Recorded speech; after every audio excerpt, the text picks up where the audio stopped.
Hi, I'm Vicky. I'm on the spectrum myself. I have an 11-year-old son on the spectrum.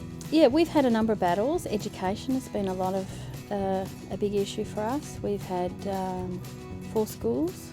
We've homeschooled twice. We have done our journey on our own. It took us 2.5 years to get my son's diagnosis. We did that all privately. We didn't know anything about early intervention. We didn't know about services and supports. It wasn't until we relocated from southern suburbs to here that we learned about some supports. We started learning about some of the wonderful agencies and we were able to have respite for the first time in 10 years, which was lovely. We had, I think, been out for dinner my husband and I as a couple once prior to that in the 10 years. The sooner you have other families with disabilities in your life, whether it be the same disability or other disabilities, the easier your life will be, because they understand your story and they're more understanding and willing to accept different behaviours and different attitudes, I think, to parenting and to just different behaviours in the children and even in yourself.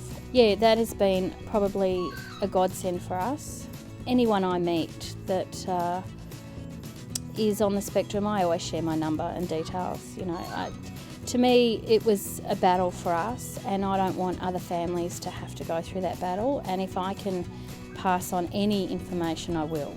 Well, Matthew was diagnosed at 5, so for the last 7 years, I trained to become an intervention aide, to assist him at home and to assist the schools. I go to the autism conference every year. We do a lot of research, Matthew and I both. Change is a slow process, and I think the sooner we put our hand up and go, hi, I'm Aspie and I'm autistic and I'm proud to be, this is who I am and this is how I am, and it's okay.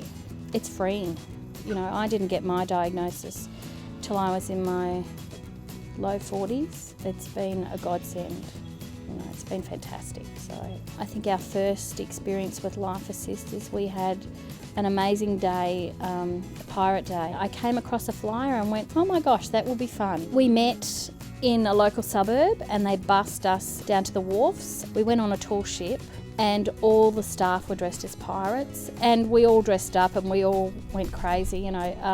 We all got disposable cameras to take photos of each other and just have a great time, and we did a cruise up and down the river, and then we came back and they bussed us to a local park and we had pizza and drinks, and then we played pirate games, and oh my, that was hilarious.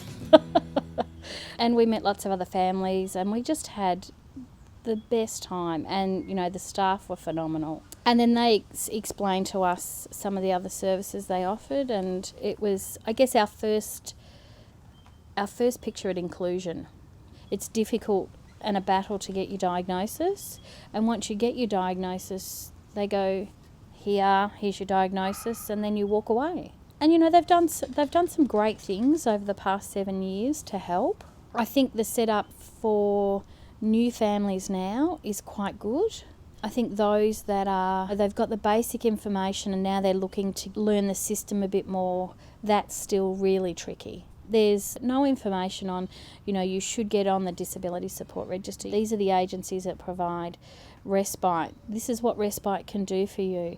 These are the agencies that give you some health and well-being and some support so that you can meet other families, and that's not readily available. Respite is a hard step to take.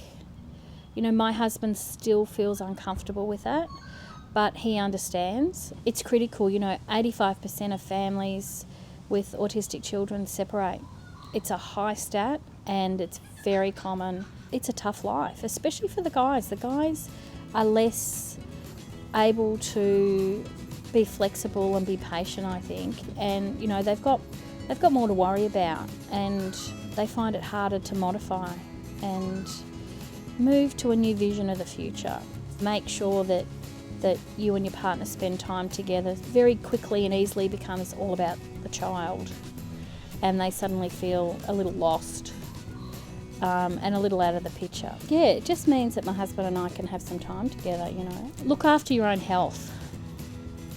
That is a big thing that goes, you know, we always put that last. We don't take the time to look after ourselves, and a lot of us find that we're not excessively healthy and we leave things a long time before we deal with them. If we're not good and we're not happy, then nobody else is either. So definitely your health, and there's some really great programs out there now to assist